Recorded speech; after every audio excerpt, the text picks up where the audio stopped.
Hello, everyone. Welcome back to Gamestack Podcast right here on We Just Love Games Network. I'm your co-host, Vendertron. Joining me this evening we have no desktop audio, do we, Shalene? Do we have desktop audio? In-studio producer? Oh, yes, we do. I think we're okay. Joining me, as always, is Shalene. Hello, Shalene. How are ya? What happened? Tell the doctor. The doctor is in. Tell me what happened.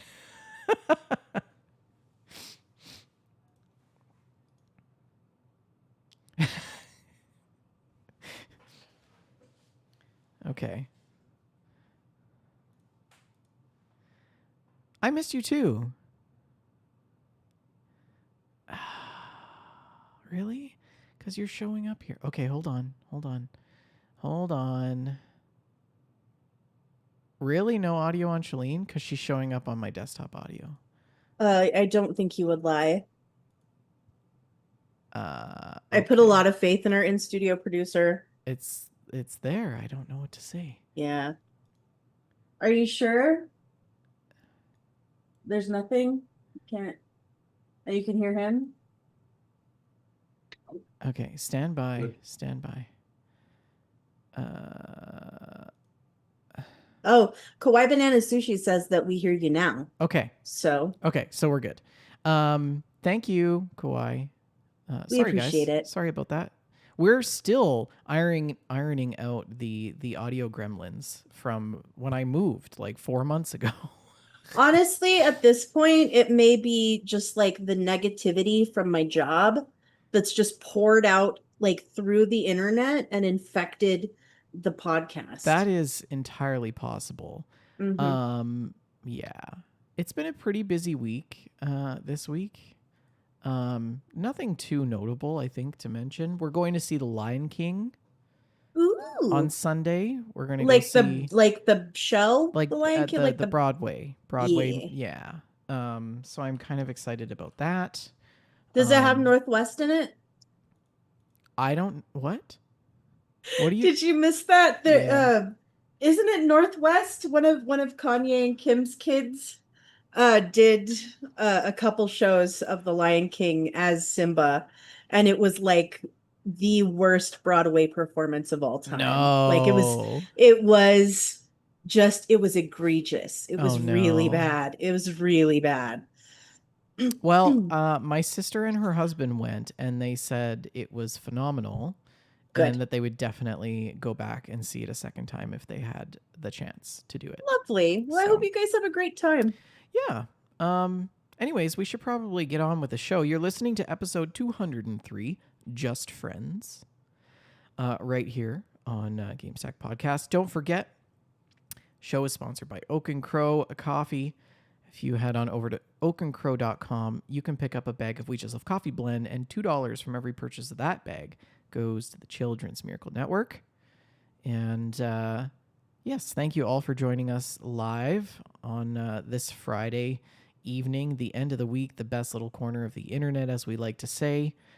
If you are joining us live, thank you for being here with us. But if you miss the live recording, that's okay, because we're a podcast. So you can find our podcast on various podcast platforms. If you search Gamestack Podcast, you can find it. And if you still want to be tapped into the community, you can connect through our Discord. Tell us about the Discord, Shalene. The Discord is a magical place full of rainbows and sunshine. Shunsign. Sunshine.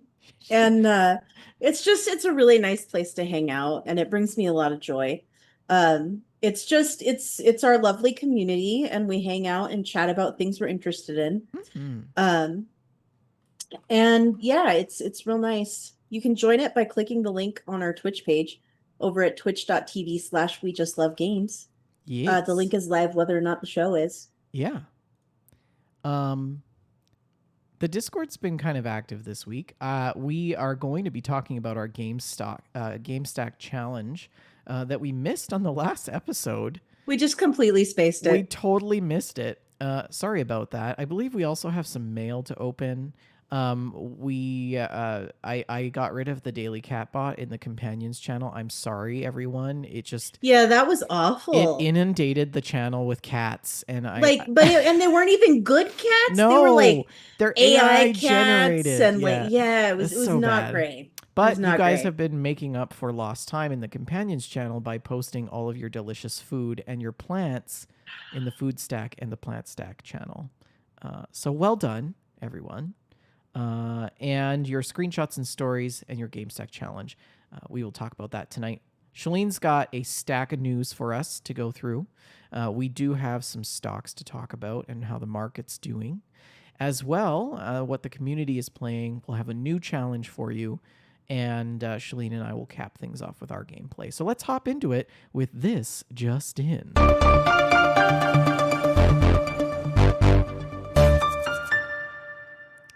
Sorry if that was a bit loud. I adjusted the audio. Did the bumper happen? Oh, yes, it did. Sorry. Guess you can't hear the Okay, bumpers. that's okay. That's okay. I'm glad the bumper happened. All hail the bumper. Also, shout out to Joseph Tell. We appreciate you putting together news for us every week. This is another week that it would have been really difficult for me to make the podcast happen without Joseph Tell because Yeah. I was late getting out of work and I was scrambling to try and put together some news at the last minute. So we're going to start out with a videogameschronicle.com article by Jordan Midler. Sony has acquired 2.5% of Elden Ring publisher Bandai Namco in a strategic partnership. So this strategic partnership will see the Japanese console maker acquire 16 million shares in the Elden Ring publisher. A joint statement from the companies reads, through this business alliance and Sony's investment in Bandai Namco, as two of the leading Japanese entertainment companies, Bandai Namco and Sony will focus on expanding the fan community for IP such as anime and manga around the world and strengthening engagement, particularly in the anime field, where rapid market growth is anticipated, while merging their strengths to create new and emotionally moving experiences for fans, and as a result of these efforts, maximize the value of IP. This is the latest entertainment company that Sony has acquired shares in. The company currently owns 10.11% of Kadokawa, the Japanese media giant, which includes dozens of anime and gaming properties. In December, Sony became the largest shareholder in the company, following reports that the PlayStation maker was looking to acquire the brand entirely.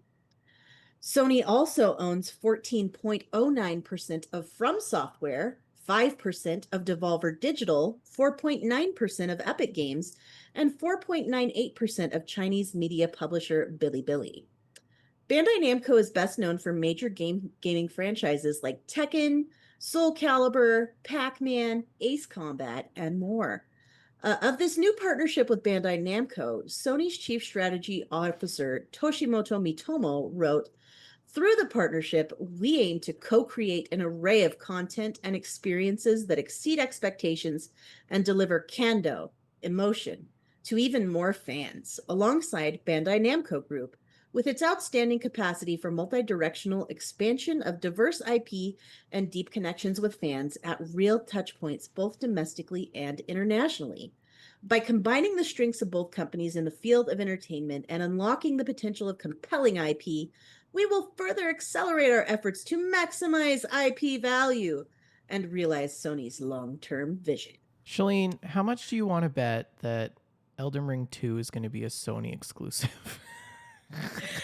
Yeah, that was my first thought when I saw this headline. Was Right? like, ooh, console exclusivity. Uh, Yeah, it's I have mixed feelings about this because the as a partnership, Bandai Namco and Sony kind of makes sense. Like it feels like a good fit, but also I feel like it's never a good thing when the business gets smaller. You know? yeah.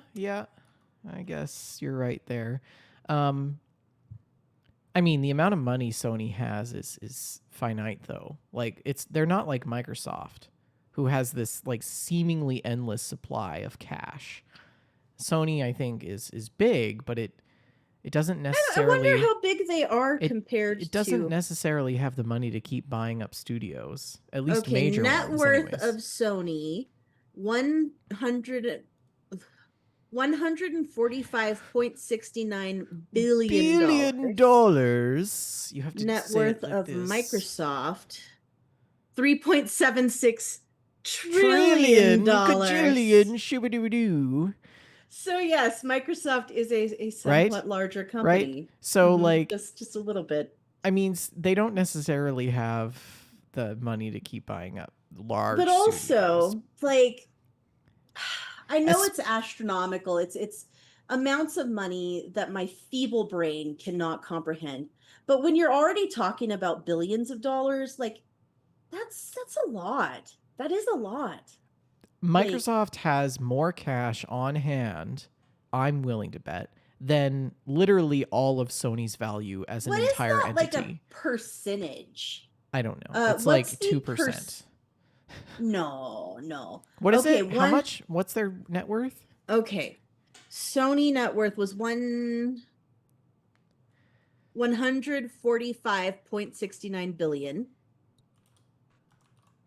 and Microsoft's net worth was, wait, the Google uses AI now, and it's giving me a different answer. The first time I Googled it, it was like 3.76 trillion. Now it's telling me 548 Okay. billion. Sony's market cap is roughly 5 to 6% that of Microsoft's.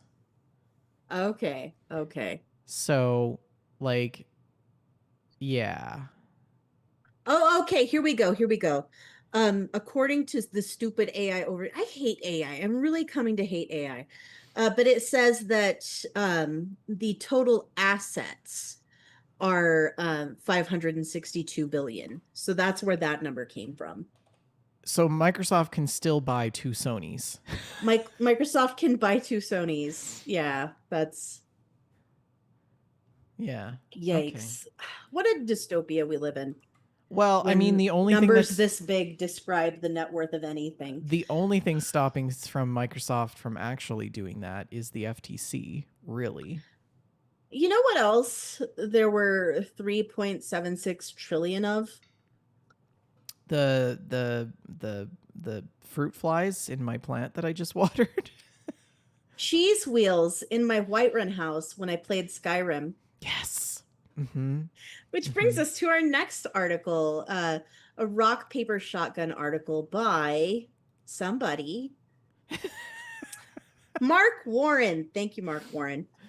Former Bethesda developer Julian LeFay, known as the father of the Elder Scrolls, has passed away Oh no. due to a battle with cancer. And LeFay was a key cog in the early days of Bethesda and the development of the classic Elder Scrolls RPGs, Arena and Daggerfall. His passing was announced by Once Lost Games, the studio that he co-founded in 2019, and it follows a years-long battle with cancer. LeFay stepped away from his most recent development post as technical director at Once Lost, where he'd been working on Daggerfall-inspired RPG The Wayward Realms, alongside fellow Bethesda veteran Ted Peterson last week. Once Lost revealed at the time that this was due to his cancer worsening, writing that LeFay's doctors had informed them that his time with us is limited. In a statement on LeFay's passing, aged 59, the studio's team wrote that the Danish-born developer was not just a colleague, he was a visionary who fundamentally shaped the gaming industry as we know it today, and praised his unwavering commitment to pushing the boundaries of what RPGs could achieve. Throughout his courageous battle with cancer, Julian never wavered in his passion for the Wayward Realms, they added.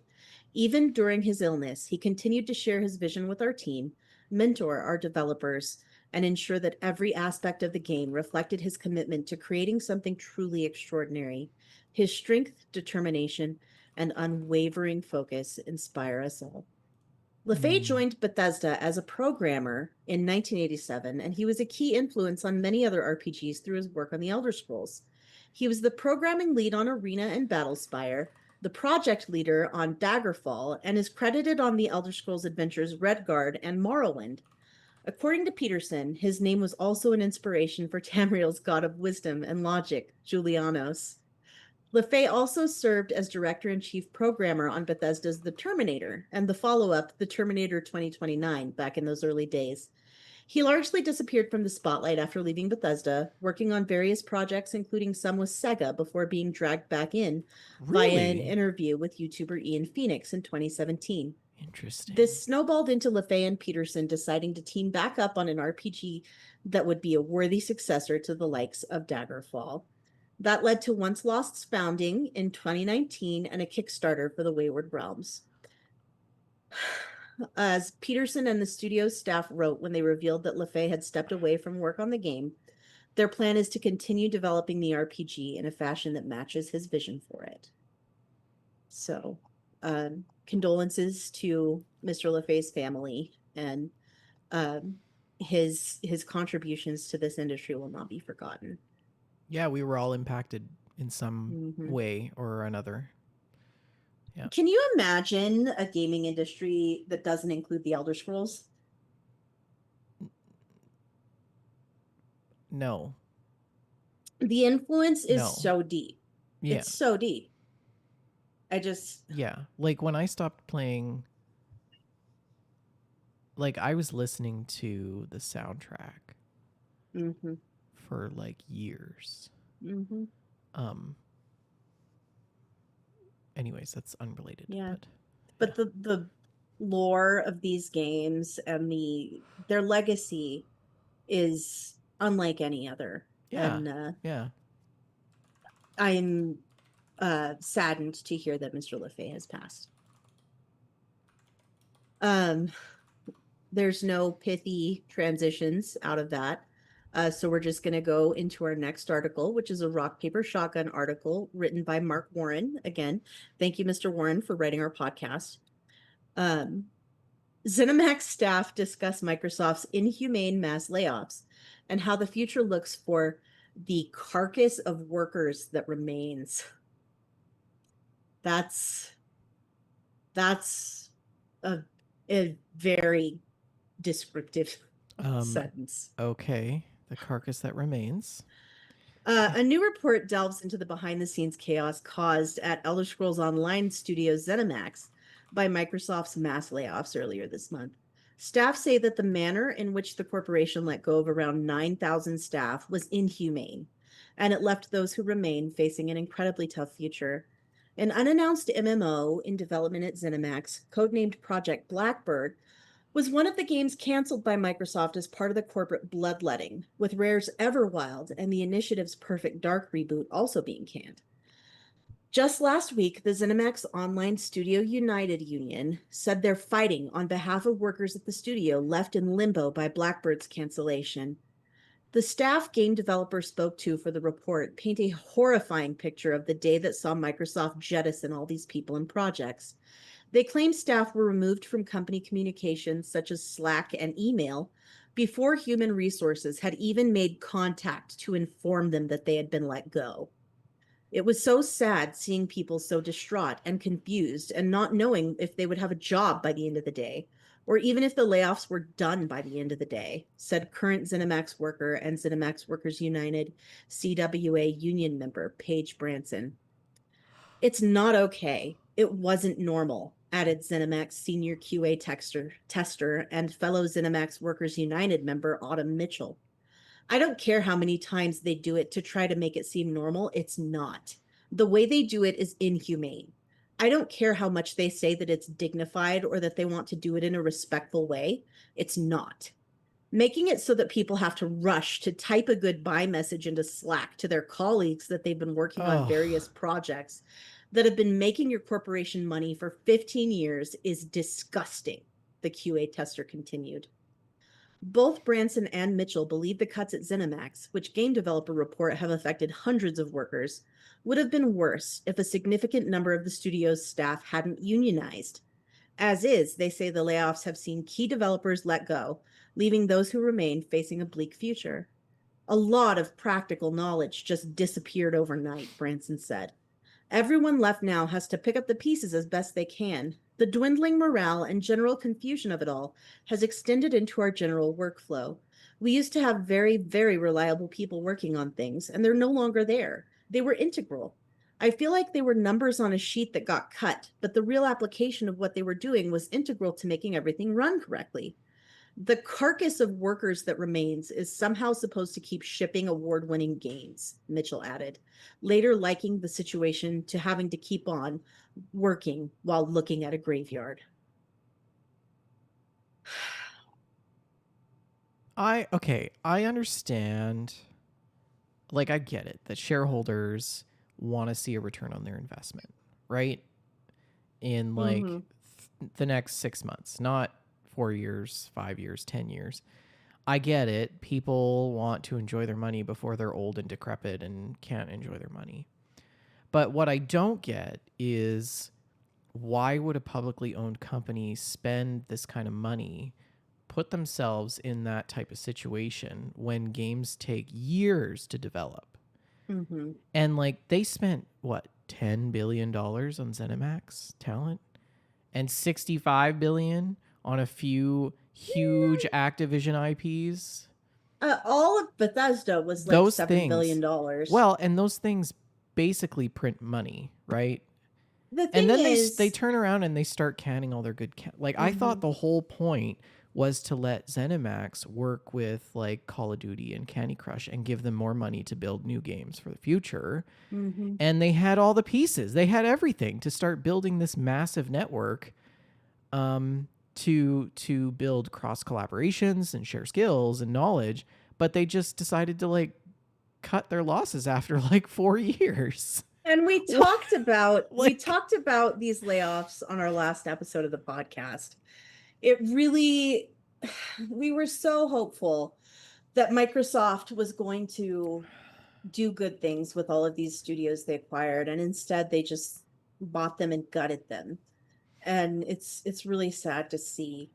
I uh I really identified with what the tester mentioned in the article about that practical knowledge being gone.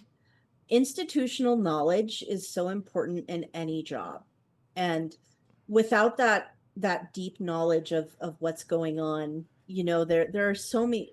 yeah. Programming is so complicated, and there are so many moving pieces when it comes to things like development, that losing that institutional knowledge can be catastrophic, and it will likely affect their current endeavor, the Elder Scrolls Online. It's probably going to hurt that. But Well, I mean, I think, and that's part of the reason why AAA titles are getting increasingly worse too, right? Because of how unstable it is for people to work on a AAA game as a career like choice. Like, mm-hmm. people get fired if the game fails. They get fired if the game If the game succeeds. succeeds, If they get fired if they're experienced. They get fired if they're not experienced. Like, it doesn't matter. So of mm-hmm. course they leave for more stable There jobs, is no stability in this right? career, It's and that makes part of it the reason hard. why I think that unions are actually kind of something that has to happen in that I industry. agree. I do agree. I think unionization in the games industry is not only inevitable but also necessary. Yeah. And yeah. In a continuing Microsoft news, according to this videogameschronicle.com article by Andy Robinson, the Outer Worlds 2 will launch at $70 United States dollars instead of $80, despite their announcement in June that it would cost $80.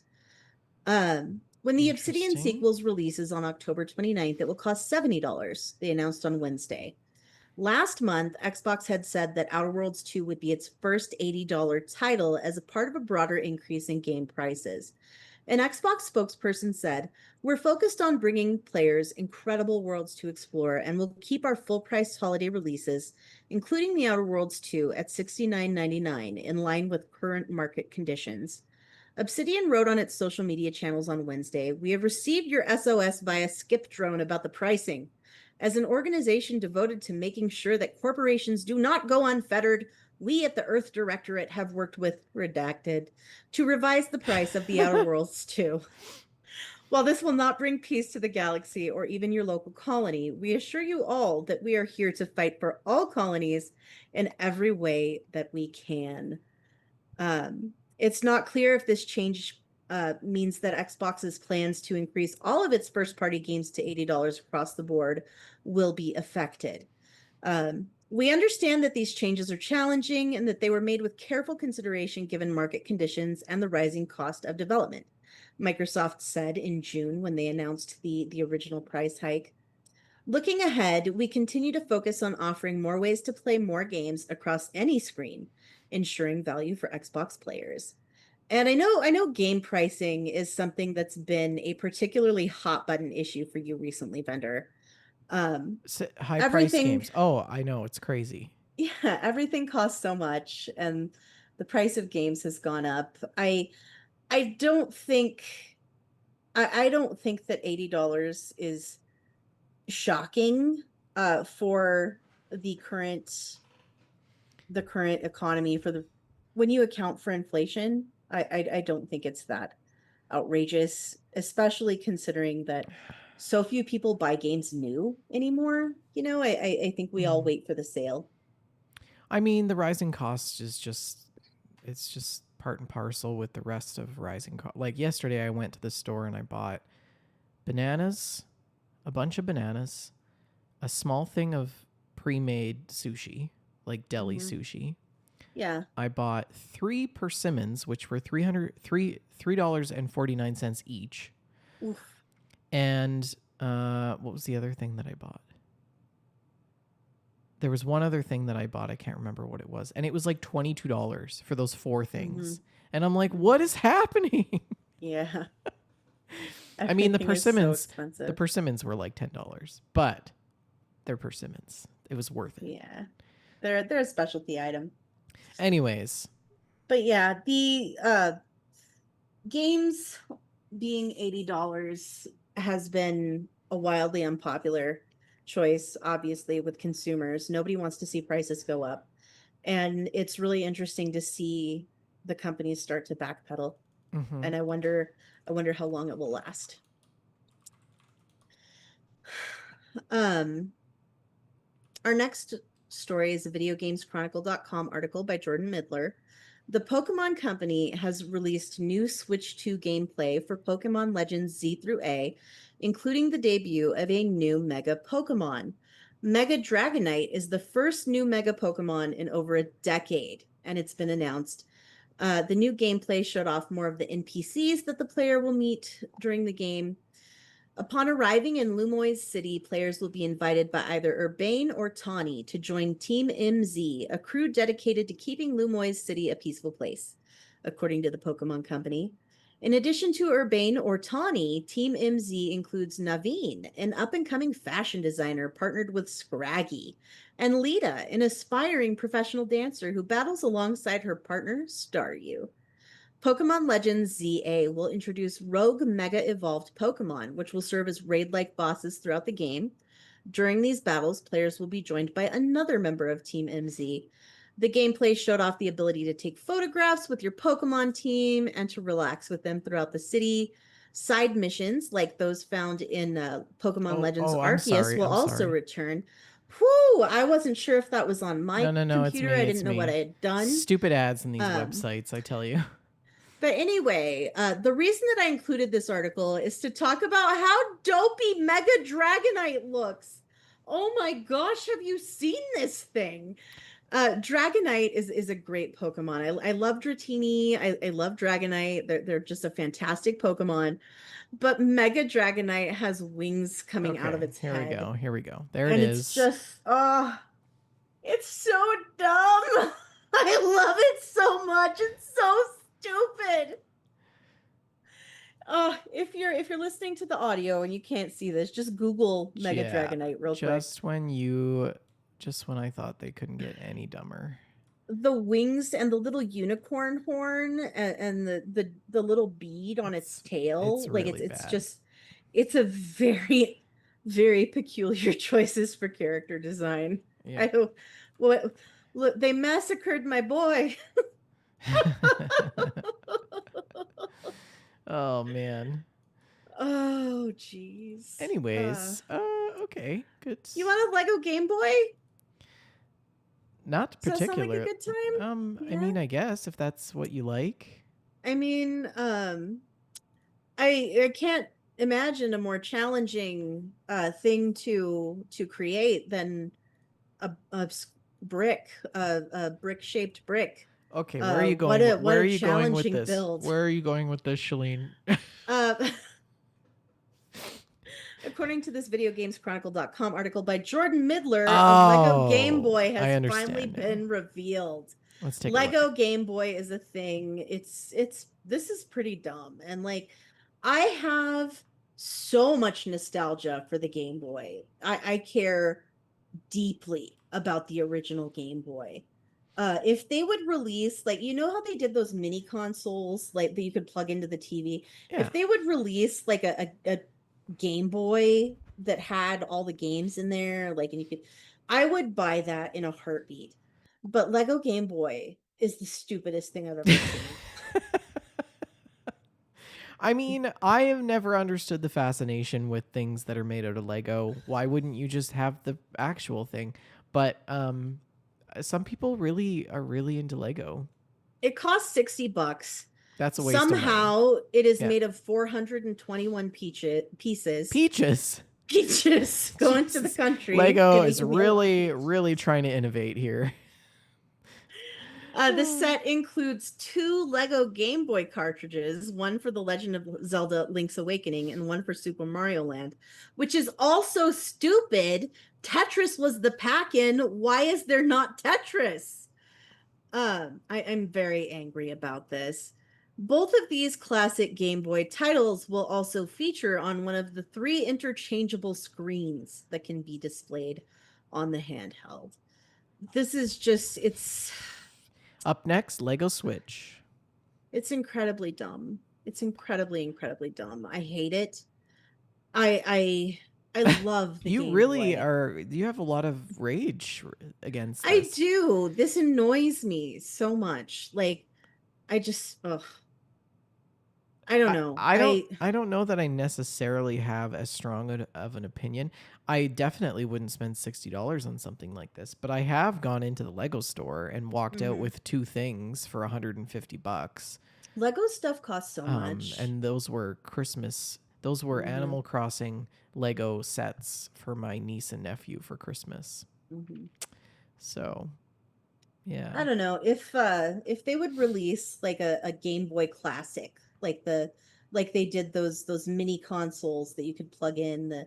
I would buy the hell out of that, and you could flip the switch and hear the pling sound and play some classic Game Boy games. I would buy the hell out of that. But this, I just find this dumb. It's real dumb. It doesn't look like Legos. It looks like a Game Boy. It doesn't look like Legos. What's the point? It's specialty pieces that are shaped like a Game Boy. You know what I mean? The point of Lego to me is that you're using Lego to make something, and you're doing what you can with the limitations of Lego. But So to me, Lego sets are like those like stress coloring books. Like mhm, people will buy a kit and it's like 1,000 pieces and they'll put it together and it's mhm. all calming and or well, I guess it depends. But like I want to know if you're listening to the show and you are into Lego and you buy Lego kits and put them together. Do you ever take them apart and then put them together again or do you just put them together and then that's it? They just stay like that forever? Is it like Like I'm just a curious. collectible that you build? Yeah, because Or like do you enjoy the fun of putting them together, do you put them together as an abomination, not following the directions, turn it into something else? like a Kinder What do you, surprise. yeah, what do you do with your Lego? Tell Yeah, us. tell us I in the want to show, know. mail stack in the Discord. Let us know. Anyways, carry on. I only step on Legos. That's why I have all this rage. Videogamechronicle.com article by Jordan Midler. Jordan Midler, thank you for helping us write the podcast. The Final Fantasy Tactics remake is a full rebuild because the original code Hey. was overwritten. Oh no. That's a bad day. Square Enix has confirmed that the original code for Final Fantasy Tactics has been lost, and that the new remake of the game, Final Fantasy Tactics: The Evil Ice Chronicles, has therefore been rebuilt from scratch. This remake is being directed by Kazutoyo Meihiro, who served as an events planner on the original game. In a new interview, Mihiro has revealed that the game's original source code is no longer available due to the then common practice of overwriting development materials and the limited preservation elements. This was simply the norm at the time, explains Mihiro.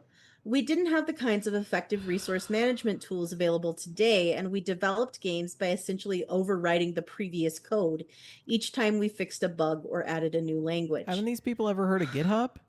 Final Fantasy Tactics, the Evil Ice Chronicles, will launch with both a classic version and an enhanced version of the original game. Since the classic version was intended to recreate the original game, we did have the option to implement using an emulator, he continues. Yeah. However, this method wouldn't have allowed us to make granular refinements, even if the objective was to recreate the original game. After our analysis, we felt the best way to ensure the game met modern playability standards while staying true to the original was to rebuild it. Silior in chat asks, why was that normal? It was normal because they were poor. They were operating on a shoestring budget. They had like one storage device, and they would just rewrite over it. Bob's solid state drive. That it was 2 terabytes, and that's all they had. That's because all it was they had. $1,000 at the time. Terabytes. It was probably like 256 megabytes, and that was like so much storage at the time. Yeah. But I remember having like a USB stick that was like 2 gigabytes. And I was like, yeah, guys, it's retractable. Look at this. I bought that. My first USB stick was like 256 megabytes, and I was like, oh yeah, like, I'm so fancy with storage in my handbag. Now I've got like this one here.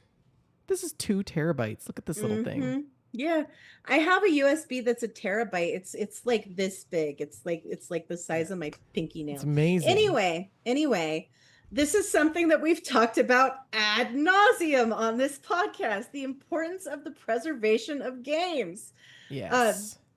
The only reason that the Fallout source code isn't gone, as we learned on our last episode, is because one of the developers just saved it unauthorized and took it home. Smart. And I just also highly illegal, but smart. Yeah. Save the clock tower, everyone. Save the clock tower. Yeah, just this is another illustration of how important games preservation is, and how absolutely the digital era is so ephemeral, and we have to make an effort if we want to preserve this part of our culture for future generations. I think we're going to reach a point in technological advancement where we're actually going to be able to successfully do that.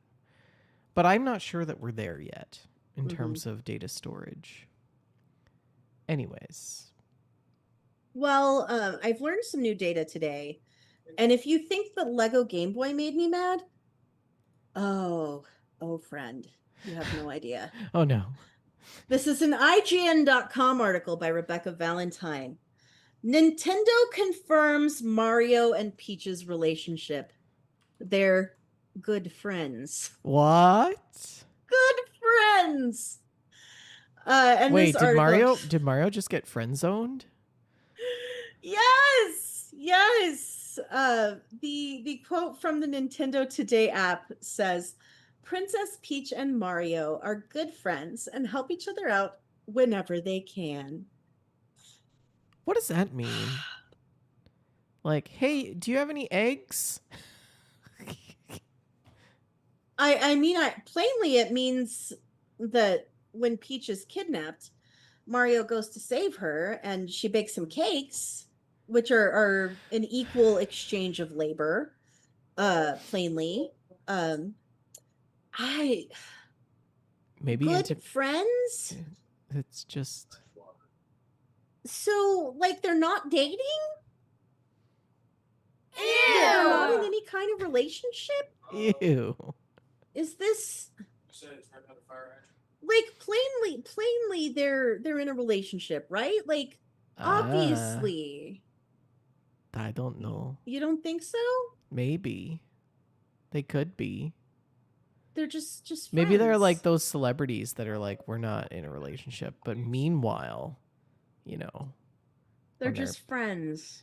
Just anyways, friends. just friends. Friends. Just friends. Let's hop over into the stocks. These prices are in comparison to our last episode of Gamestack podcast 2 weeks ago. Microsoft up slightly on the day, around $513.71. Performance of Microsoft over the last 2 weeks has been moderately positive, supported by strong enterprise demand and AI-driven growth in platforms like Xbox and cloud services, of course. The sentiment across the market around Microsoft remains relatively bullish, given robust fundamentals and steady execution in both software and hardware segments.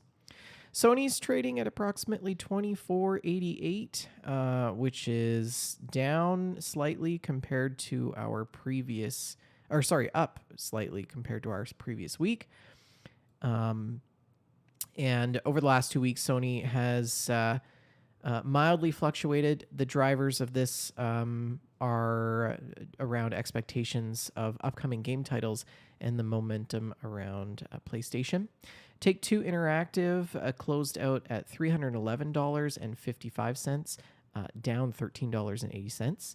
Slight pullback, and that trend is slightly negative, which reflects or possibly reflects some risk around the general market rotation away from mid gaming names. EA up $2.99 at $151.68.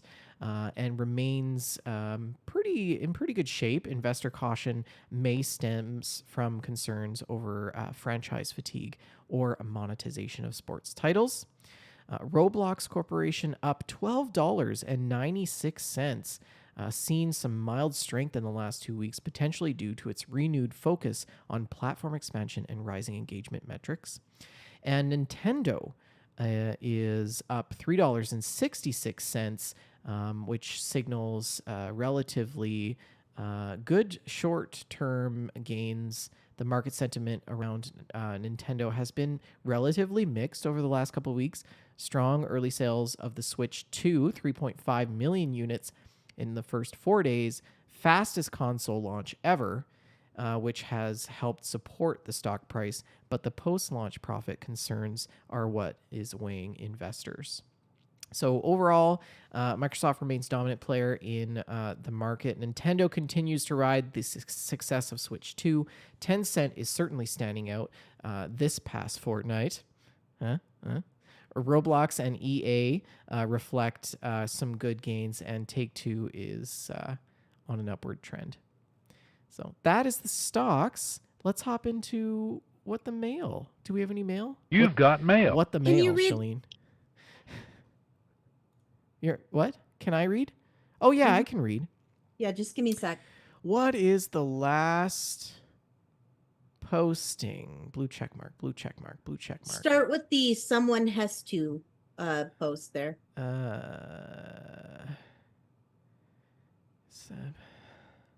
Never mind, I'll read it. Yeah, I don't. All right, break is over. This is from RTZ 13. Break is over. Time to write a mail. Someone has to. What successful video game would be a really bad TV series? Okay, and you can start the responses, please. Thank you. Oh my god, I'm literally still looking for it. Oh, TV series, successful game? I said, that's actually pretty hard. Let me see. I'd have to say Tetris. Like the movie about its history was cool, but a TV series about Tetris would have no plot, no characters.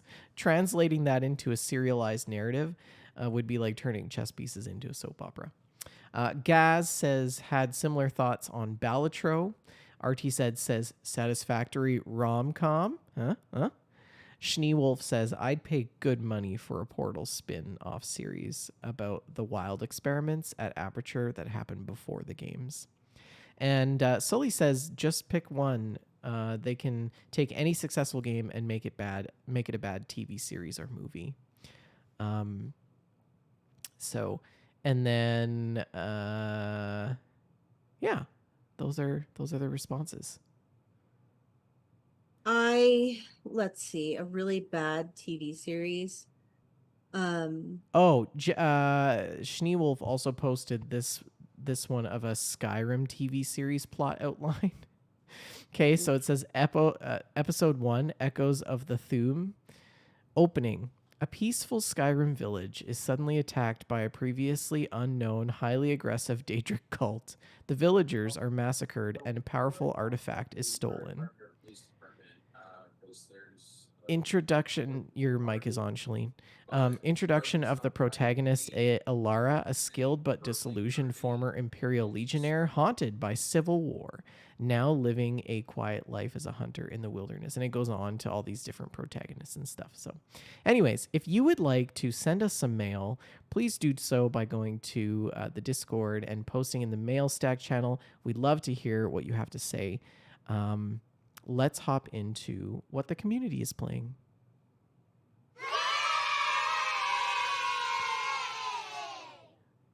All right. So this screenshot comes to us from.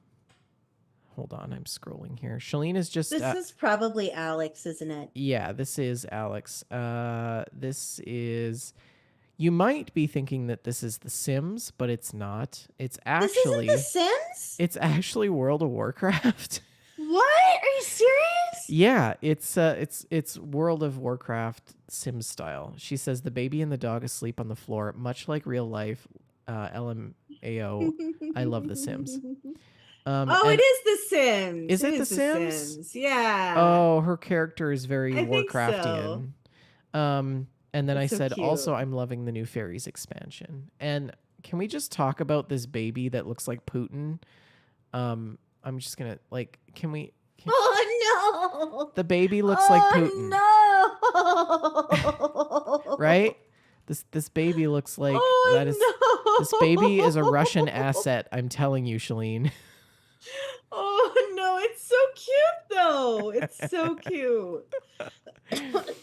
I don't know how I feel about that. Sketchy babies. That's really funny. Okay, next one. This one is from Gaz. Gaz says one of the new plots is just straight up a giant tree. Screenshot of mine. Feel like I should say that on this channel. I don't know what I'm looking at here because we don't know what the game is. I suspect that this may be. Okay, wait. Is this I don't back know, in but the that screenshots Coleus and is stories? it's giant. Yeah, maybe it's like The Sims, the fairies expansion in The Sims. I think this is probably the fairies expansion in The Sims. Yeah. Okay. And then we have this one, Shalene. Small Goose posted this. Says I first heard about screenshots. the Meat Week event on that Fallout show years ago. I always missed it, but I finally got to participate this year. I was so thrilled to see Graham and Chally the Moo after hearing about them for so long. Bonus screenshots of a dapper rad roach I saw in a random house. Thought you'd all appreciate. I'm pretty sure this rad roach, he's sitting on the toilet. He's wearing a nice hat and carrying a cane. I think he also has a wedding ring in his inventory. Oh, really? I'm pretty sure this is a roach that also has a wedding ring in its inventory. That's so good. I adore Meat Week. Yeah. We also have this one. This is Chally. This is Chally the Moo. Chally the Moo. Chally. And this follow-up screenshot of Graham cooking away. These are the best NPCs. I really wish they put Graham in a chef's outfit, though. That would be cute. Right? A little chef's hat and really an apron. Cute. A tiny apron that doesn't fit him. What if the chef's hat was perched on top of his helmet? Yes. Anyways, we have this lovely screenshot. Oh, this is our Gamestack challenge from the previous episode. And the Gamestack challenge was, what have you been doing while you waited for another episode of Gamestack? How did you pass your time? Yes. Some people posted text submissions, so I will read those as well as we go through the photos. RTZ said, probably I was blowing my nose. You perfectly covered that hay fever season. And this post was from, where is this from? Oh, this is not a Gamestack challenge photo. I What is this? apologize. This is something else, and I don't know where it came from. um, I think maybe it was I like, don't see this in screenshots and stories anywhere. oh, that's Tim's screenshot. He says he built an entire castle brick by brick with Oh, his this is bare hands Valheim. Yeah, this in is in Valheim. Valheim. Sorry, Tim. We got you. And then this one here from Schneewolf says, finished my garden and water refinement setup in 7 days to die. Can we just That talk is about fancy. can we talk about these mushrooms? Mm-hmm. This is Very particularly impressive. good. Yes, very good. Also, this collection from Schneewolf, and it's a bit of a jaunt, but I'm going to read it anyways. He says, built a small Soviet republic from scratch in workers and resource Soviet republic, including building baby trucks to export the other nations. In a city I built around a car factory supply line, night picture, which is this one, It's and a refining little bitty truck. It's a little semi on the bed of a big semi. and refining uranium to nuclear fuel to export to other nations in a small mine town. And that is presumably this next picture. Picture by day, because I wouldn't risk building a nuclear power plant in my own country in case it catches Obviously. fire and makes the entire area uninhabitable. Mm-hmm. Good planning. He goes on to say, I'm enjoying this game more than City Skylines for some reason. There are great ideas in that game. For example, your citizens need religion, but because you're a communist state, you're against religion and can't build churches in any way. So you can only use what's already on the map and try to keep your citizens happy in other ways. I love it. That's so Um, fun. and goes on to say, got a great time building the industry supply and trash systems up, and trash is surprisingly complex without being overwhelming. You can recycle resources from trash in that game and or burn either what's left of the entire trash, but that leaves ash, which you still have to store. That disperses with the wind slowly depending on the wind speeds, but if there's only one landfill taking that in, it'll be full in no time. Love That the is so many moving love pieces. these types of details. Yeah. Really cool. Yeah. So, and also apologizes for not setting the game to English for the screenshot. No worries. That's fine. It's in German. So anyways, and then we have another screenshot here. This one is from Rhino Man. He says, I'm working on my Guts cosplay. Now I don't know, is this like a Olivia Rodrigo reference or No. That's from, it's some kind of like an anime or something. Berserk, I think, is what it's called. Oh, okay. Yeah, Archon's Just talked really about it in the confused past. there. This character has this massive sword that he fights goblins with or something. And I think this is an Elden Ring screenshot. It may be Yes. another FromSoft game, but Couple here from Karaksoon Lee. It says Starfield just chilling. And here's a screenshot of his character outside of some building, presumably a base of some sort. And the opposite side of that screenshot, overlooking the sun, watching Beautiful. the sunset. It's very nice over the ocean. Starfield is a pretty game. This one taking a stroll on the beach underneath the base.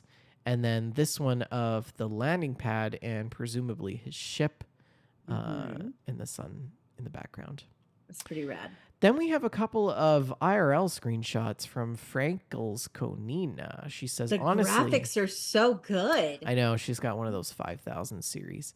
Honestly, I went on 4 holidays. 4 holidays since in the time that I think she wins this Gamestack challenge. That is brilliant. First, she went for a walk through the Sherwood Forest. That's beautiful. She said it was very quiet and peaceful. Then she had pizza at the beach in Sardinia. Beautiful. And oh my goodness. It looks very nice. I still have to get we need to go to the ocean. You need to be by the ocean, Shalene. I still don't think I would like the ocean. Then she went to Budapest. And this shot is of Hero Square. Neat. And then this screenshot is Ooland, which was taken at midnight. So, a couple more This one is from Kawaii Banana Sushi. I love this. She says, so it has been all out Fallout for me these past few months. I've listened to old episodes of that Fallout show. What better way to pass the time between live episodes than re listening to some of our old episodes?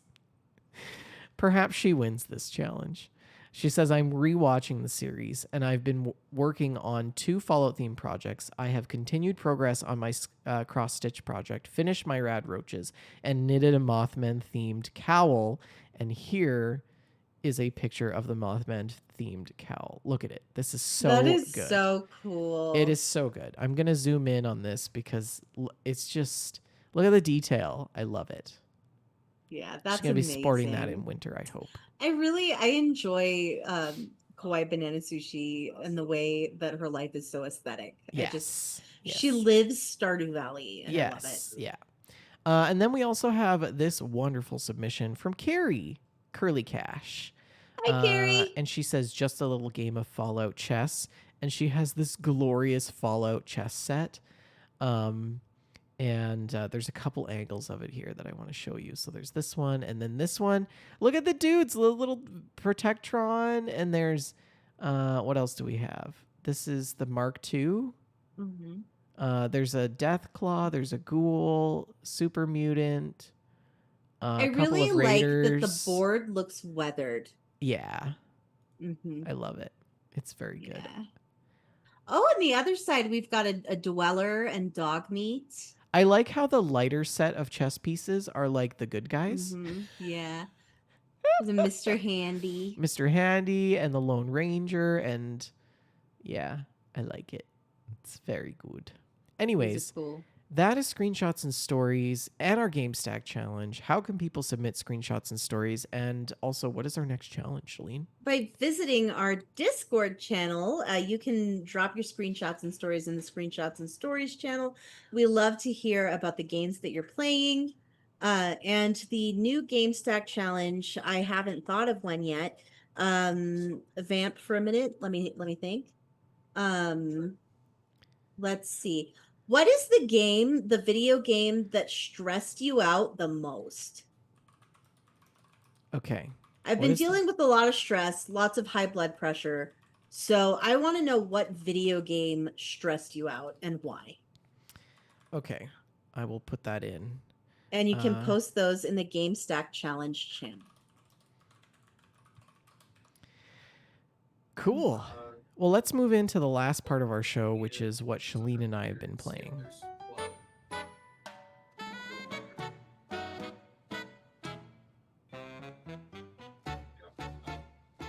Well, I have not had much time to play video games lately. It's been very busy at our house. I ripped out my pantry and I put new shelves in because we had these flimsy wire shelves and things. But I have been playing some Satisfactory. The new version, the new Satisfactory is now out of beta.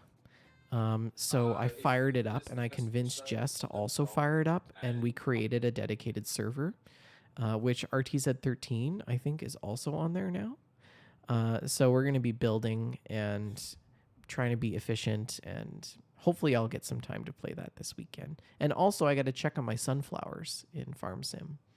So, but that's really all I've been playing. What about you, Shalene? Delightful.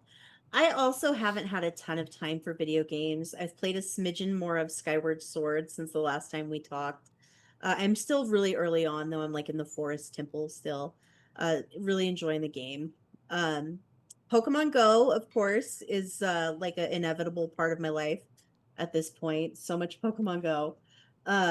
We go out and do all the events. I got a 100% Lunala, which I know that means absolutely nothing to you, but I was really excited about it. I'm still having fun with Pokemon Go. I've been reading some books. I've been reading a little heavier this week. I finished off the last entry in the Flesh and Fire series by Jennifer Armentrout, which is like a fantasy romance situation. And I also finished book 2 of the Daevabad trilogy. I want to say it was City of Copper, City of Brass, something. Brass, I think was this one, Kingdom of Brass. I don't know. By S.A. Chakraborty. I don't know how to pronounce her name either. I'm sorry. But it is one of the best book series I've ever read. I adore this author. She's also the author who wrote Amina al-Sarafi, which I talked about a few months ago on the podcast, which is Right. a book about a pirate mom, which was really a fun time. It's based in medieval like Islamic setting instead of the traditional medieval European setting that we've seen so much of. So I recommend those. And that's it for me, really. Wow. Okay. Yeah. Well, any plans this weekend? Are you gonna We have Pokemon in the morning. go to the gym? There's the Pokemon gym, Yeah. maybe. Yeah, that's what I meant. It's Dynamax, Latios, and Latias raids for this weekend. So we're gonna go pretty early in the morning to do that. You're And totally addicted. yes, I am. I am. I'm obsessed. I'm glad that And it brings a smile to your face, though.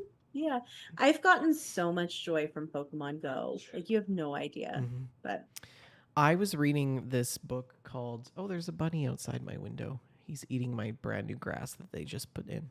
that seems like a cumbersome book title. Yeah, it's great. It's a long read though.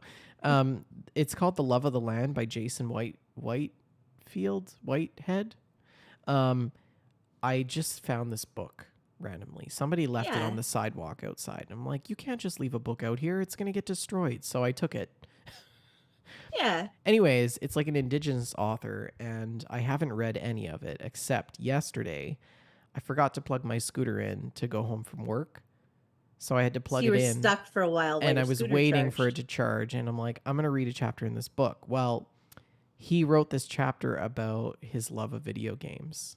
Oh, nice. And the whole chapter was about rekindling and coping with who he was as an indigenous gay man who struggled with obesity, talking about how escapism in video games was a way for him to become someone else, something else through video games. And it was just like really powerful. Yeah, I thought it was sounds good. like a really interesting book. Yeah, I know. I want to read it. like the rest of it. That's the only chapter in the whole book that's like about video games, but it's a small part of his life. And so now I'm like, okay, now I want to read the rest of it. Anyways. That sounds cool.